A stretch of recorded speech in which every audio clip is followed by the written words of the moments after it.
बिस्मिल्लाहिर्रहमानिर्रहीम। अस्सलाम वालेकुम दोस्तों, कैसे हैं आप। तो जी दोस्तों, ये मैं पिंजरा तैयार कर रहा था। कुछ मैंने पहले व्लॉग में दिखा दिया था, अभी मैं इंशाल्लाह मुकम्मल करके आज इस वीडियो में दिखाऊंगा। तो चलते हैं व्लॉग की तरफ।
जी माशाल्लाह, सारा पिंजरा तैयार हो गया।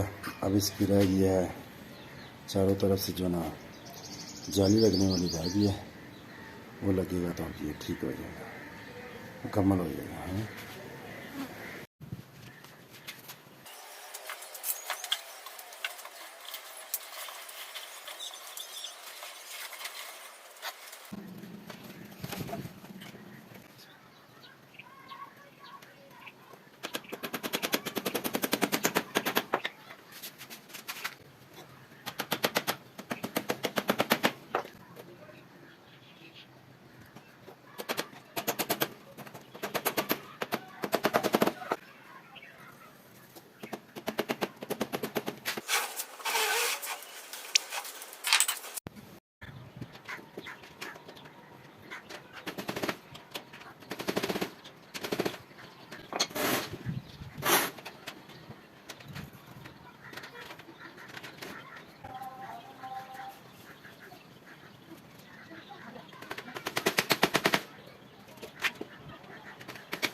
हाँ,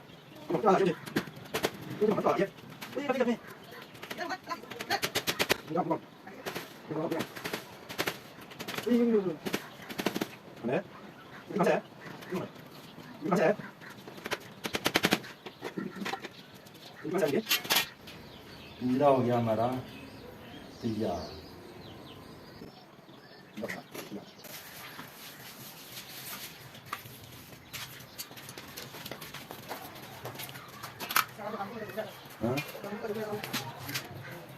फैमिली हमारा जो ना पिंजरा तैयार हो चुका है। तो इसमें मैंने जो है ना छोटे बच्चे ये सारे जो है ना, ये आप देख सकते हैं, छोटे बच्चे जो है ना सारे मैंने इसमें बंद कर दिए हैं। अब मुझे कोई टेंशन नहीं होगी इनकी, ये देख सकते हैं आप। अभी आप लोगों ने मुझे ये भी बताना है ये जो है ना पिंजरा कैसा बना है, और ये छोटे बच्चे जो है ना अभी। तो जी दोस्तों, कैसा लगा आप लोगों को ये पिंजरा, फाइनली हमारा पिंजरा तैयार हो गया। देख सकते हैं इसमें जो है ना चुने मुन्ने स्टूडेंट भी सारे इसमें अभी जो है ना सेव हो चुके हैं। तो कमेंट्स करके ज़रूर बताना कि ये पिंजरा भी कैसा लगा। तो इंशाल्लाह आगे भी इस तरह की वीडियो आप लोगों के लिए लेके आता रहूँगा। तो आज मुझे दीजिए इजाज़त, तब तक के लिए अल्लाह हाफिज़। और जाते जाते वीडियो को लाइक और चैनल को सब्सक्राइब ज़रूर करें। Thank you. अल्लाह हाफिज़।